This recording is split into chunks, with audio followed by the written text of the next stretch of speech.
été dit le 13 juillet 1984 par Papa Daniel Kountima. Il avait prophétisé l'arrivée du chef de l'État ici à Kounjoulou. Et voilà, ça s'est réalisé, ça s'est concrétisé. Ça montre que Papa Simon Kimbangou c'est toujours lui, Papa Daniel Kountima. Et on a fait un travail de fond, un travail de volonté, d'amour et de détermination. Et aujourd'hui, le chef de l'État, il vient toucher du doigt à Kounjoulou. Les produits de Kounjoulou sont vendus. Jusqu'aujourd'hui, on n'a pas plusieurs points de vente pour les raisons de la logistique. Vous savez, c'est un projet agricole que nous sommes en train d'organiser de jour au lendemain. Alors, aujourd'hui, à Kounjoulou, on a comme point de vente ces plateaux de 15 ans. Le riz bio de Kounjoulou, maïs bio de Kounjoulou, haricots bio de Kounjoulou, arachide bio de Kounjoulou, manioc bio de Kounjoulou sont vendus au plateau de 15 ans. Sauf si vous voulez venir acheter directement ici à Kounjoulou. Ça aussi, c'est possible. Parce que il a comme priorité la vie des humains. Il est venu sur terre pour sauver les âmes, pour sauver la vie. Alors, on ne voit pas seulement l'argent priorité, nous voyons d'abord la vie des humains. Donc l'agriculture bio déjà, ça vient améliorer, ça vient changer, ça vient donner un coup de pouce dans la vie des humains. Et après, l'argent, ça vient maintenant pour que le projet puisse toujours être un projet continuel. Mais en priorité d'abord, c'est la vie de l'homme. Aujourd'hui à Kounjoulou, une année et demie, on a déjà réalisé 1200 hectares sur les 1500 hectares qui représentent notre premier palier. On a, avec les cultures associées, nous sommes à 2010 hectares réalisés parce que nous associons le maïs avec le manioc, le maïs avec le riz, le maïs avec le soja, le maïs avec l'haricot. Ok? Donc ça fait que ceux qui disent que l'agriculture bio n'apporte pas, non, ce sont des menteurs, ce sont des commerçants qui cherchent à gagner plus pour détruire la santé de l'homme. Nous pensons que l'agriculture bio, c'est l'agriculture qu'il faut, c'est même l'agriculture qui a été recommandée, conseillée par Simon Kimbangou en 1921 quand il avait commencé son travail en Kamba. Donc l'agriculture bio, c'est d'abord parce que, imaginez-vous, le consommateur qui consomme ce que vous avez cultivé, quand ce n'est pas bio, mais vous pensez à votre bénéfice, mais en même temps, vous envoyez la personne à l'hôpital. Donc déjà, ce n'est pas bénéfique pour l'homme. Moi, je pense que c'est bénéfique pour l'homme, que l'homme mange quelque chose qui va lui éviter de partir à l'hôpital. Donc, c'est mieux de faire de l'agriculture bio, même si le prix va légèrement être légèrement un peu cher, mais ça va éviter à l'homme de dépenser pour l'hôpital, pour les médicaments et 2 fois pour acheter les cercueils. Je suis très satisfait puisque peut-être vous ne voyez pas. Si Dieu vous ouvre les yeux, vous allez voir que Dieu le Père, Dieu le Fils, Dieu le Saint-Esprit sont en ce moment présents avec nous et l'Esprit de Dieu règne autour de nous. La joie est immense, la concrétisation de ce qui était dit depuis 1921.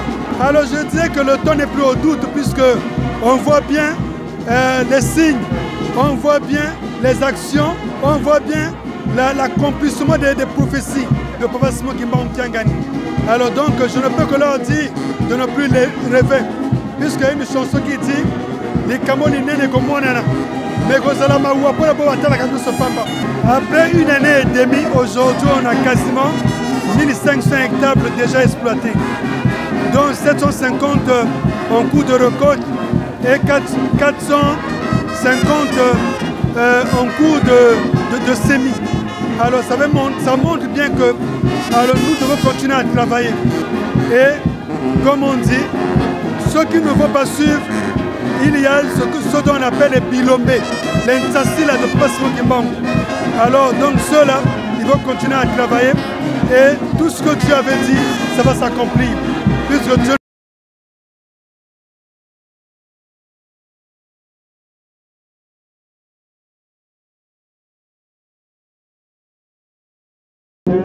c'est sous une très belle température que les chorales dirigeants et GTD sont sous l'animation ou à la tête du président de la République, chef de l'État, bâtisseur infatigable.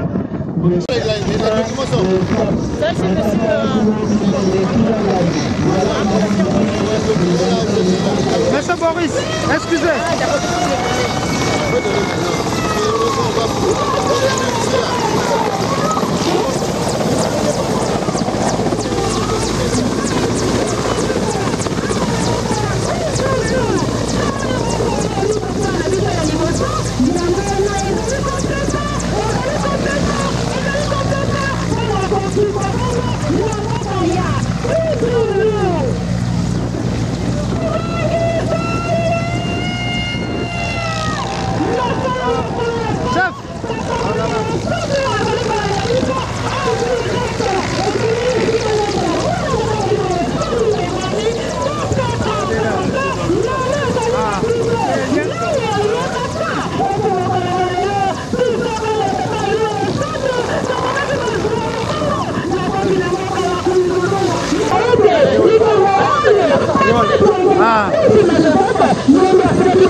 là-bas.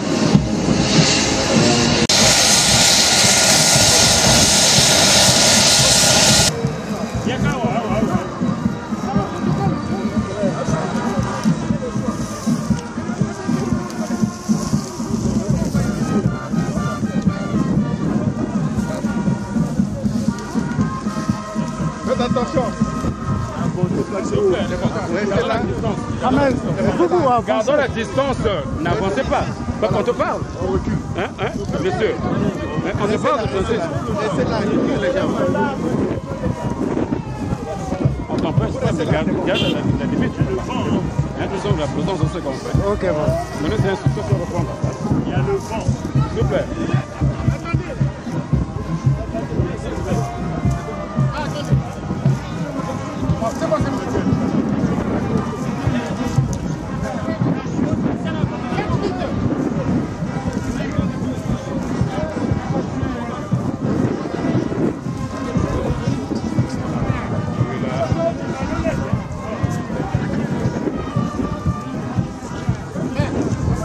Ouais.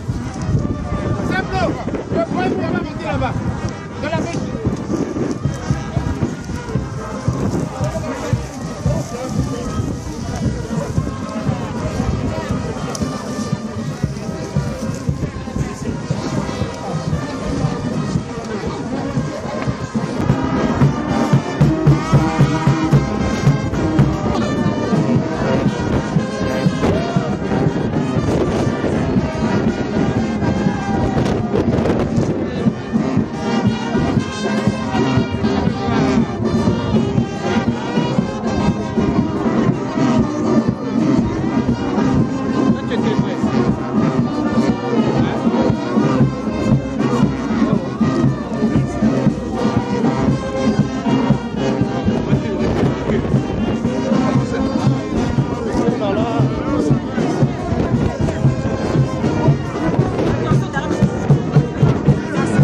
pas devant, ne restez pas devant. C'est là. On peut reculer s'il vous plaît. Doucement, doucement là. On peut reculer. Est-ce que vous pouvez reculer? Les du maître. Ah Bertrand, quittez devant, quittez devant. Ah Bertrand. Quittez devant. Quittez devant. Oui, oui. Attention. Oui, deux. Le soja. Associer les bâtons. On fait le manioc avec le soja. C'est que graines, seulement je mets. Attention, attention. Ici. 3 seulement. Oui, laissez les bâtons. Mais 3 c'est pas beaucoup. Oui, mais justement. Sinon, il y aura concurrence alimentaire. Voilà. Là aussi. Non, là c'est la voiture. Là c'est. Attention. C'est bon, C'est bon, la bouture. On acclame.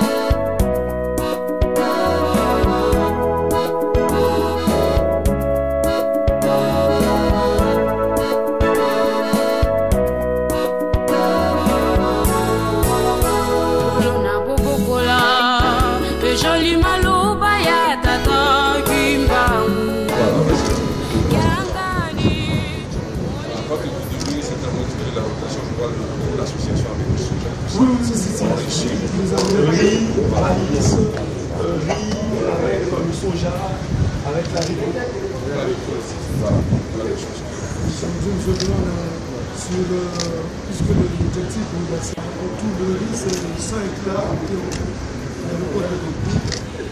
le maïs aussi, c'est le fait passionné autour de 90. Et la partie section élevage, nous portons autour de 500 spécialistes.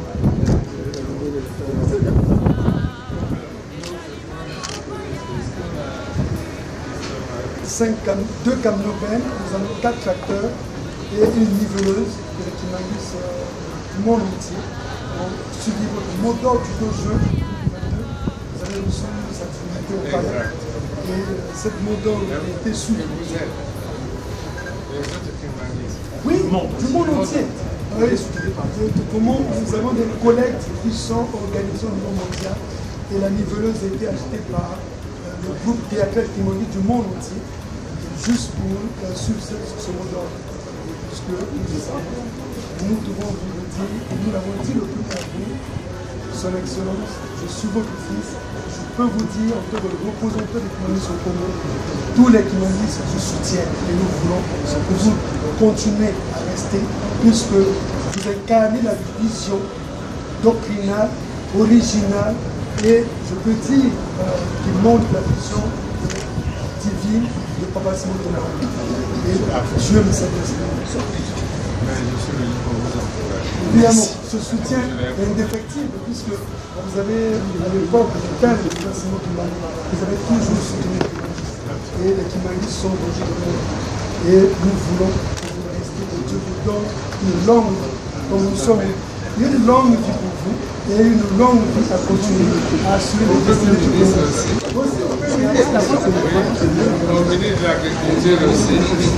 Vous avez les champs. Vous aussi. Non, vous parce que vous êtes vous êtes un parrain. Sans vous, nous ne pouvons rien. C'est un secret spécial, une chose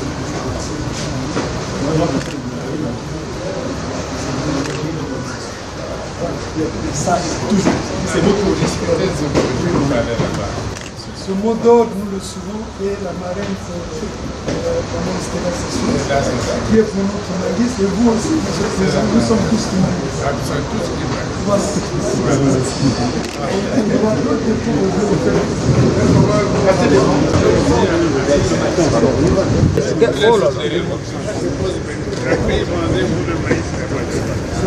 On a plusieurs fournisseurs. Photographe. C'est belle. C'est belle. que des qui pas.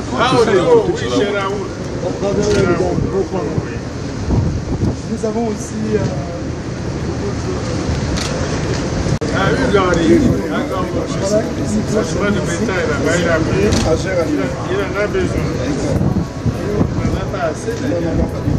il achète aussi.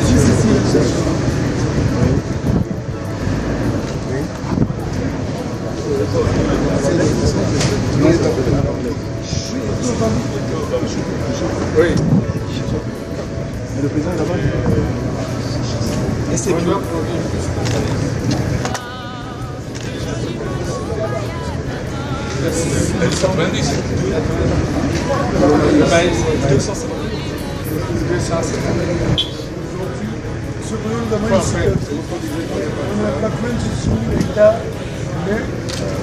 On a quelques matériels, parce que les ressources humaines ici nous comptons 500 sur place. Et nous avons les primaires qui font des rotations. Ils viennent ici. C'est vraiment communautaire.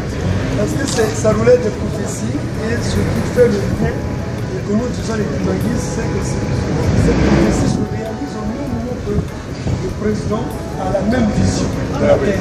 Sinon, en 1983, elle ne va pas gagner. Elle ne peut pas gagner. Donc, c'est pour ça que on essaie de suivre et nous en sommes sûrs. On va regarder plus sur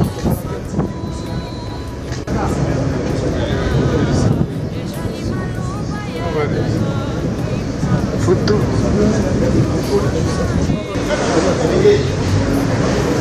Il y a eu les Chinois qui ont voulu rentrer dans le projet et nous avons compris leur jeu. C'était juste pour prendre et aller ouvrir en Suisse. Nous avons dit non, le projet appartient au président de la République. Nous voulons d'abord que les Congolais mangent au bon prix et mangent du bio. Donc c'est d'abord pour satisfaire la demande nationale et un prix qui n'ira pas les autres. Quelle est déjà fini? 6 avril. Et on a reçu beaucoup des invités qui étaient en Kamba, parce que c'était la même fête. Et donc nous avons évacué près de 800 sacs qui sont partis en Kamba. Et les sacs qui sont déjà sur le marché. Et voilà, ça c'est le stock qui est disponible ici. Et le manioc qu'on arrive à voir, 28,800 tonnes par an. Oui, en fait ça dépend des variétés, je ne sais pas laquelle il va utiliser. On joue parfois sur le temps de l'eau. Il y a des variétés que vous pouvez récolter très vite, et à ce moment, oui, et d'autres, quand vous attendez un peu, ben, le poids, voilà, donc c'est une question économique. Là nous sommes à 15 ans. À 15 mois, voilà. Donc c'est À 15 mois. Ouais. Donc ça dépend des sols. La terre est très fertile, comme vous avez tout dit. Là,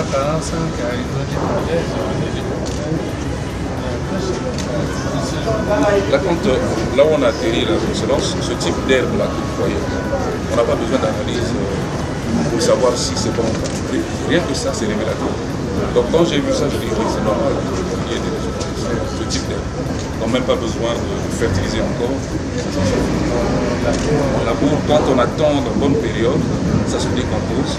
Non, vous aurez. Et là encore, c'est parce qu'ils n'utilisent pas des pions. S'ils font les pions avec ce que je vois, non.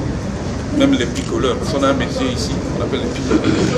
Ceux qui viennent sortir le manioc au picolapang. Donc les picoleurs, voilà. Les picoleurs, quand vous commencez à faire le billon, il faut vraiment utiliser les picoleurs parce que ça va sortir les tunnels. Donc avec ce type d'herbe, vous faites des billons, ça va être grave. Ça va être grave. Alors justement, ils nous ont contactés par rapport au fait que, vu l'étendue à faire, ils sollicitaient un appui en Chine. On va devoir travailler, mais il a des contacts, on va devoir travailler avec l'antenne d'Otiba. À Otiba, nous avons une antenne, parce qu'on est en train d'implanter partout pour que les uns et les autres puissent accéder plus facilement au tracteur. Donc c'est avec l'antenne d'Otiba qu'ils vont voir. C'est à côté. Et comme il a dit, si la route était bonne, mais comme c'est un tracteur, il va arriver sur la route. Ils sont en train de tenter l'expérience dans vos quartiers. Oui, à Otiba. C'est avec le présent passer les exports. J'ai un dossier dans les gens, l'avocat, c'est le petit métier. Je sais que vous avez un bon bâtisseur du projet Acopasto. C'est à ma 40e année. 40 ans après, on essaie de ce n'est plus de l'essai. Nous, on a commencé avec le vieux Sédou Badian. On a le droit en 84. Ça fait 40 ans. Bon, on a dépassé les 20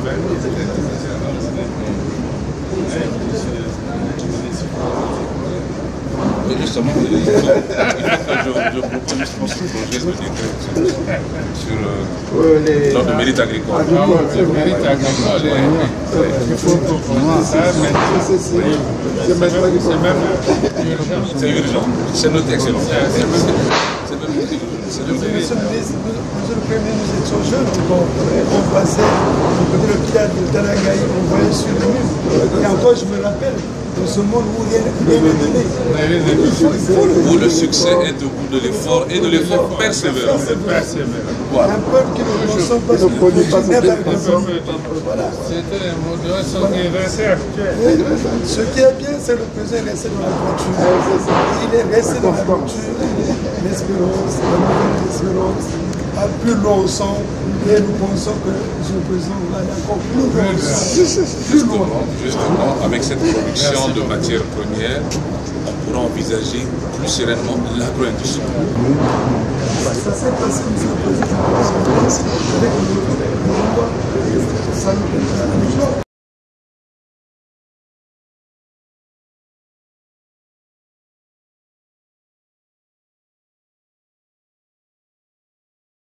longuement parlé de ce projet et il était normal que je vienne voir ce qui se fait. Je dois dire que je suis très heureux de constater les résultats du travail des kimbanguistes, pas seulement des kimbanguistes du Congo, mais des kimbanguistes du monde entier qui soutiennent ce projet. Et je suis venu pour d'abord constater et ensuite féliciter les producteurs et les dirigeants. Nous avons vu ici de grandes productions de riz, de manioc, de soja, d'arachide.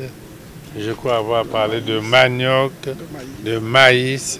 Et je voudrais donc féliciter les producteurs et leurs dirigeants et dire que c'est un bel exemple qu'une communauté donne à l'ensemble du pays.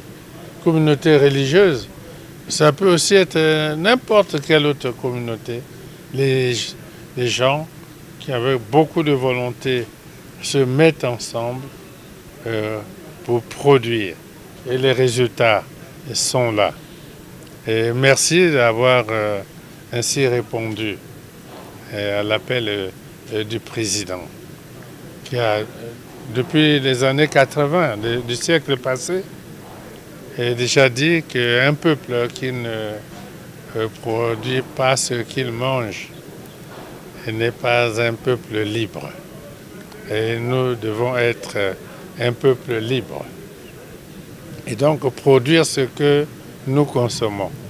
La communauté de Kimbanguistes est en train de donner au Congo et peut-être aussi au reste du monde un bel exemple l'action d'une communauté.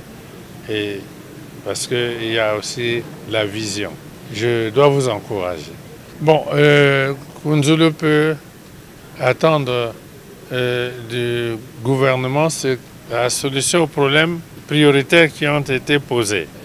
D'abord, il fallait relier par le téléphone Kunzulu au reste du pays. Je crois que le gouvernement a tout mis en œuvre pour implanter une antenne. Et je crois que vous communiquez maintenant avec le reste du pays. Le gouvernement doit tout mettre en œuvre pour améliorer l'état de la route qui relie Kunzulu à Odziba, je crois, Odziba, une 60aine de kilomètres. Et le Premier ministre est là, et avec son ministre de l'entretien routier, ils sont à pied d'œuvre pour désenclaver. C'est un bassin de production ici, Kunzulu. Et donc ce bassin de production doit être désenclavé, doit être relié à la route nationale numéro 2. Et puisque il y a activité, il y a des populations, certainement se posera naturellement des problèmes de santé, le gouvernement ne peut pas être indifférent. Et il y a des enfants ici, vous avez des enfants qui doivent aussi aller à l'école. Le gouvernement ne peut pas être indifférent devant des questions d'éducation. Et donc, et peut-être aussi, pourquoi pas penser à vous relier au réseau national d'électricité, parce que vous parlez d'agro-industrie, mais il n'y aura pas véritablement d'agro-industrie s'il n'y a pas l'énergie. Et donc, voilà, toutes ces réflexions sont sur la table du gouvernement. Et ce n'est pas des promesses électoralistes ou électorales, non? On n'est pas en campagne électorale. Donc, ce que je dis là, c'est ce que je pense véritablement, le Premier ministre aussi, le gouvernement, et nous allons appuyer dans cet esprit tous vos efforts ici. Et je voudrais encore vous féliciter pour le travail qui est fait. Merci.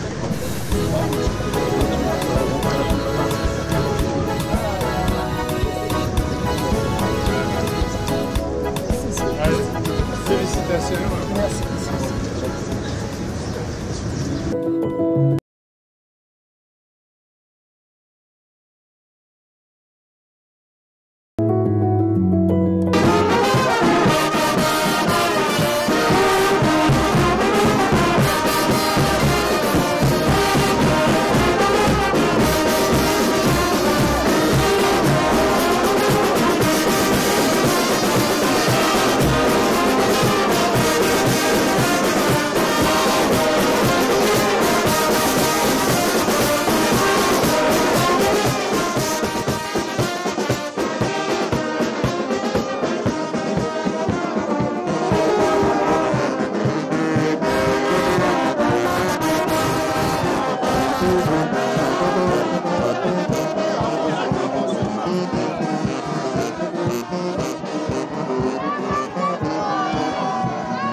Patrick.